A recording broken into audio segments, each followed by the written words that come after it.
नेवासा नगरीमध्ये आपण राहतो हेच मोठं भाग्य आहे। जगाच्या पाठीवर सगळ्यात पवित्र असलेलं शहर ज्ञानोबारायांच्या मतानं नेवासा आहे।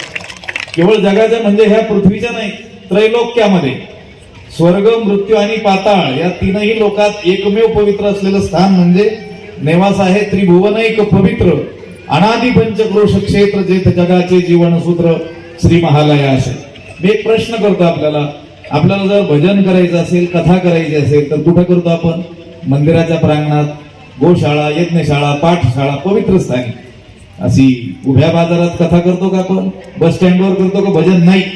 आपल्याला 1 तास भजन करायचं असेल तर आपण जागा पवित्र निवडतो। मग ज्ञानोबारायांना हे अद्भुत ज्ञान जगाला द्यायचं होतं, मग त्यांनी जागा तर चांगली निवडली असेल की नाही?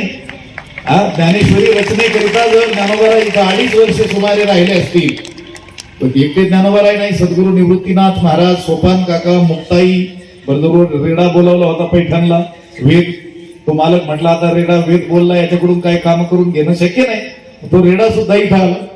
अशी ही पुण्य पावन नगरी, ज्ञानोबारायांना आवडलेली नगरी, आणि ज्या पैस खांबाला पाठ देऊन ज्ञानोबाराय बसले, ज्ञानोबारायांच्या स्पर्शानं पवित्र झालेला पैस खांब, आणि ज्ञानोबारायांना इथं येण्याच्याही अगोदर लाखो वर्षे प्रसिद्ध तीर्थक्षेत्र म्हणून मोहिनीराजांचं क्षेत्र, या नगरीमध्ये जो कोणी तुमच्या आमच्यासारखा वास्तव्य करतो निश्चित समजून चालायचं मागच्या अनंत जन्मात काहीतरी पुण्य केलेलं असतं।